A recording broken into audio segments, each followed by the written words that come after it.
พี่ฟ้าเป็นคนที่ตรงสเปคไหมเหรอพี่ถามสเปคหนูไงก็หนูก็พูดคร่าวๆแบบมันไม่มีตายตัวอะไรนั่นอยากเป็นนางร้ายค่ะอยากลองดูสักครั้งในชีวิตสวัสดีค่ะนิยมคุยวันนี้อยู่กับอะตอมปริยาค่ะทุกคนจะรู้จักหนูในฐานะของเด็กสาวที่มีรอยยิ้มสดใส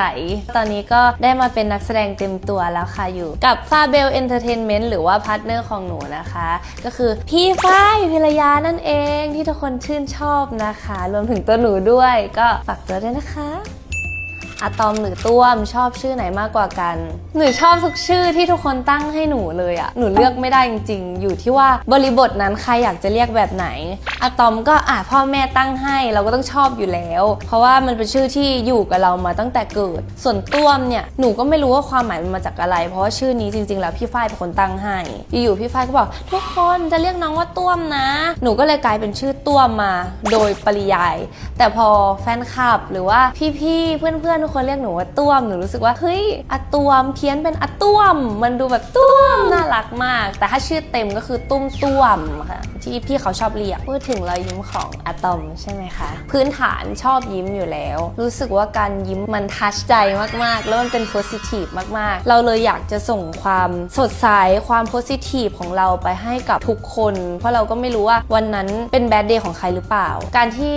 เรายิ้มให้เขามันอาจจะเป็นอะไรที่ทำให้เขาฮีลใจขึ้นมาอาจจะเล็กน้อยก็ได้แต่อย่างน้อยหนูรู้สึกว่ามันทำให้เขาได้ฮีลใจตัวเขาแล้วหนูก็เลยรู้สึกว่าหนูอยากจะยิ้มเยอะๆเท่าที่หนูทำได้ค่ะสรุปเขาเป็นทุกข์แล้วตอนเนี้ย เหตุการณ์ที่ทำให้หนูเสียใจใช่ไหมคะคือบางครั้งหนูอยากที่จะทำอะไรสักอย่างออกมาให้มันดีมากๆแล้วหนูชอบเผลอกดดันตัวเองแล้วมันมีช่วงหนึ่งที่หนูตั้งใจมากจนหนูกดดันตัวเองมากๆแล้วงานมันอาจจะออกมาได้ไม่เท่าที่เราตั้งใจไว้มันทำให้หนูเสียใจมากแล้วก็เก็บเรื่องนั้นมาคิดซ้ำๆจนถึงปัจจุบันอย่างเงี้ยแต่พอวันหนึ่งหนูรู้สึกว่าหนูไม่อยากกดดันตัวเองแล้วไม่อยากอยู่ในจุดนั้นแล้วหนูก็เลยลดการกดดันตัวเองลงตอนแรกๆมันอาจจะยากพอหลังๆเราเริ่มชินกับการที่เราลดความกดดันของตัวเองลงแต่กลับกลายเป็นว่างานที่หนูทำออกมามันดีมากๆจนหนูแบบเฮ้ยเหนือความคาดหมายมากหนูก็เลยรู้สึกว่าการกดดันตัวเองอาจจะไม่ใช่ทางออกของทุกอย่างการที่เราทำอย่างเต็มที่เท่าที่เราทำได้นั่นก็คือสิ่งที่มันดีที่สุดแล้วก็ดีใจกับตัวเองภูมิใจหนูภูมิใจมากๆเลยในตัวเอง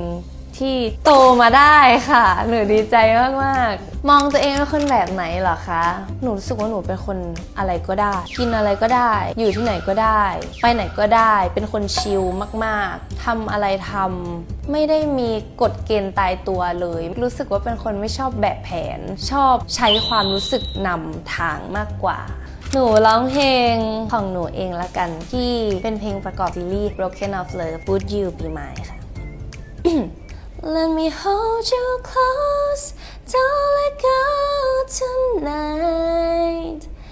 Come a little closer and hear my heart inside Every bit it's whispering all I feel for you No more hiding, yes it's true Would you be mine เหมือนจะแอบอัพคีย์ด้วยแหละ พี่ฟ้าเป็นคนที่ตรงสเปคไหมเหรอจริงๆสเปคหนูไม่ได้มีตายตัวนะถ้าชอบก็คือชอบเลยแต่ว่าถ้านิสัยที่หนูรู้สึกว่าหนูชอบคนใจดีหนูชอบคนที่อยู่ด้วยแล้วหนูสบายใจแบบว่าแบบเป็นกันเองแบบว่าอยู่ด้วยแล้วเราไม่คิดมากเราสบายใจเขาสามารถทำให้เรื่องที่เรารู้สึกว่ามันใหญ่มากๆกลายเป็นเรื่องเล็กได้ง่ายๆเลยชอบคนที่สามารถนำหนูได้เป็นคนที่มีวุฒิภาวะที่แบบว่าโตกว่าหนูเพราะว่าถ้าให้หนูนำหนูว่าน่าจะหายนะอยู่นะคะก็น่าจะต้องมีคนลีดหนูด้วยเหมือนกันหลักๆคือชอบคนใจดีค่ะนั่นหนูไม่พูดต่อละไม่ก็พี่ถามสเปคหนูไงก็หนูก็พูดคร่าวๆแบบมันไม่มีตายตัวอะไรนั่นหนูมีหลายบทมากเลยที่หนูอยากเล่นเรื่องก่อน Broken of Love เป็นคนแสนดีไปหมดอยากลองพลิกคาแรคเตอร์ร้ายบ้างเลยอยากเป็นนางร้ายค่ะอยากลองดูสักครั้งในชีวิต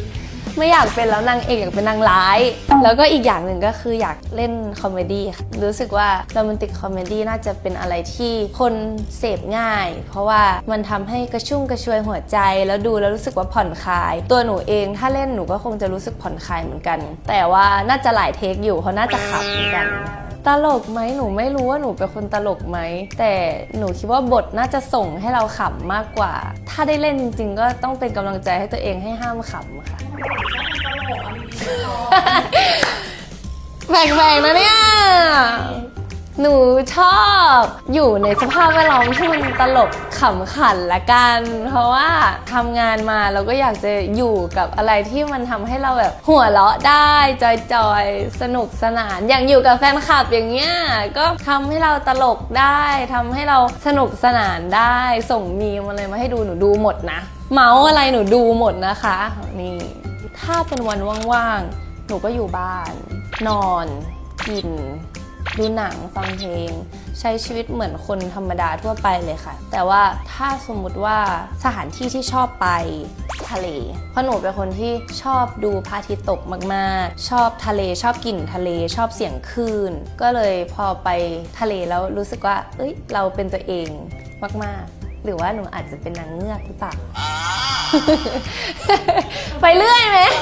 ฝากถึงแฟนคลับทุกคนนะคะของพี่ฝ้ายแล้วก็อะตอมนะคะฝากถึงเฟมิลี่ขอบคุณมากๆในแรงใจแรงกายทุกอย่างที่ทุ่มเทให้กับพวกเราสองคนนะคะคือหนูอะเห็นแล้วก็รับรู้เรื่องทุกอย่างหมดเลยไม่ว่าจะเป็นตอนที่มารอพวกเรารวมพลหรือว่ามาเจอตามงานต่างๆแฟนมีตอะไรเราเห็นหน้าทุกคนแล้วรู้สึกว่ามันเป็นพลังใจให้เรามากๆเลยทุกคนอาจจะคิดว่ามาเจอเราแล้วเป็นพลังใจให้เขาแต่เขาก็คือพลังใจของเราเหมือนกันในการที่จะทำงานหรือว่าทำผลงานให้เขาได้เห็นให้เขาได้รับชมต่างๆก็ไม่มีอะไรเลยอยากที่จะขอบคุณแล้วเป็นกำลังใจให้ทุกคนที่ซัพพอร์ตพวกเราขนาดนี้นะคะขอบคุณมากๆจากใจจริงๆค่ะแล้วก็รอเจอทุกคนเร็วๆนะเพราะว่ายังคิดถึงทุกคนอยู่ตลอดเวลาค่ะ